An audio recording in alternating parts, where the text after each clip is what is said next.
Hello, dear listening friends. I want to thank you for tuning in to me today to deliver my first sermon on the internet.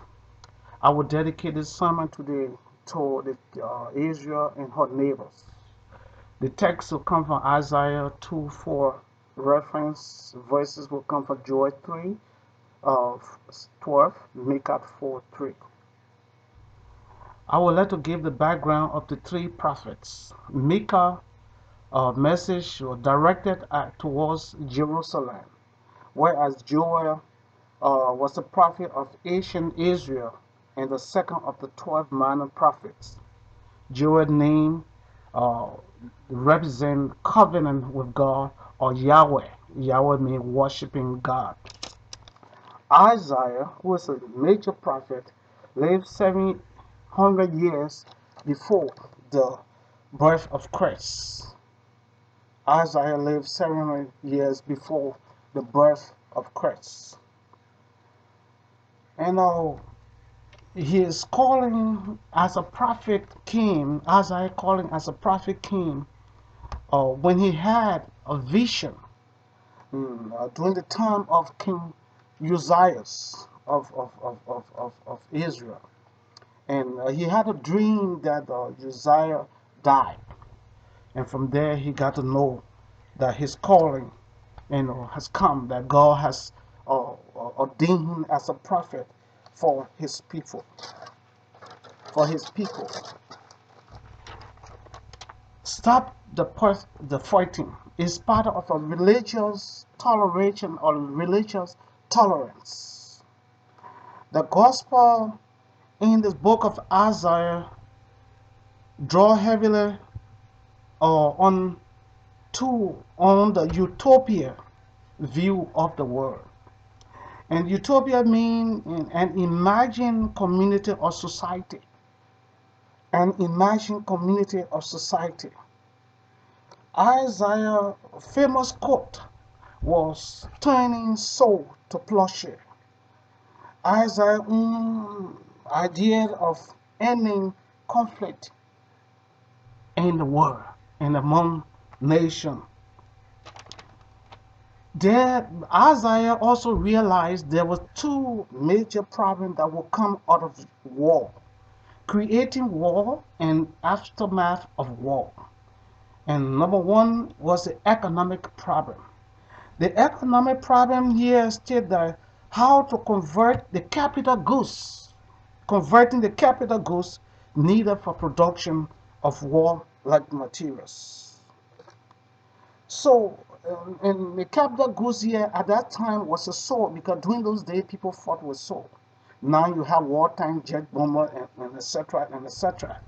So as I say, how can we convert all of these war materials into capital goods that we use to, to produce tractors and farm equipment to produce food for people to feed hungry people all around the world rather than fighting war. So to Prussia, gathering war equipment. The reward of the conversion of war to peace. Because what Ajay is saying, that we need to convert, instead of producing spending millions of dollars on war equipment, we can turn this war equipment, the money, into producing food and building our various communities around us. Okay, so now turning. So the statement was, Isaiah was warning the people of Israel to turn their soul into plowshare and their spears into pruning hooks. Because when you take the soul and turn it to agricultural equipment, you're going to produce food, and after production of the food, you're going to be harvest. So turning the spears, you turn the soul into plowshare, whereas you turn the spears into pruning hooks. The pruning hooks now is the one that we're going to use to produce food, because after planting we must harvest. So that's what Isaiah was telling his people. And that pruning hooks now become the consumer goods. Okay. The conclusion, why Isaiah warned the people of Israel. Number one, he said, God will judge among the nation. God will rebuke men, all nations in war. Rebuke means, or here, God will rebuke all nations. Rebuke means God's expression of disapproval or criticism against war. God expression of criticism or disapproval against war. That is the first one. Then afterwards, after we have listened to God and turned war into peace, then this is what will happen. God people will now turn their war and their war machine into machinery that will produce food to feed hungry people, the neighbor, and the citizen. And what did happen? The result will be when all of these are done and accomplished, no nation will now turn their weapon or their war to another nation. All nations will stop fighting. We all will now begin to seek the peace.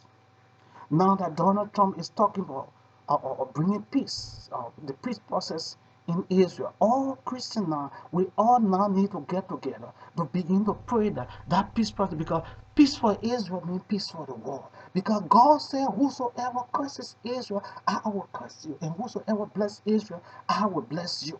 That's what God said. So we all should join hands, whether we hate someone or not. Well, we don't love Donald Trump. We should love the good things that he wants to do for the world, because the world is is in fear because of Israel not in peace. Israel and her neighbors. We need to see the Palestinian children going to school. We need to see Palestinian children opening industry in Palestine, side by side with Israel. Israel providing technology to train scientists, Palestinian children as scientists, so that these children, the elderly people of Israel, God's people would live in peace. Because whenever there's war, whether you're strong or not, somebody will suffer. So that's why now I'm dedicating this summer to the people of Israel. And from my heart, I am a blessing to Israel. I have been contributing to Israel organization and that's been established in Canada, and to feed all of the elderly Israeli all around the world, the Jewish people, the old people when winter come. In my the will of might I've been giving it, and it stopped when I left Canada. But I will re-establish that to give my word. And if there's an organization to help young Palestinian in the Middle East, anybody can come up with that. Or the day God gave me money, I will come up with that so that we'll be able to send clothing and everything to the Middle East where the war is taking place. God is a God of love. We cannot take side. We only can pray for peace. So, ladies and gentlemen, this is my first sermon. May you bless me. If I say anything to offend anybody, may God have mercy upon me. And may God will you protect me this hour. I pray this hour for the United States as they talk with Benjamin Netanyahu to see how they can be in peace. May you touch the heart of Abbas and the leader of the Palestine, so that everyone will come together so that there will be peace. I also pray for Liberia. After 14 years of war, 172 years of living in conflict, may God bring peace to the rest of the world and bless us. In the name of the Father, Son, and the blessed Holy Spirit, I pray with thanksgiving. Amen.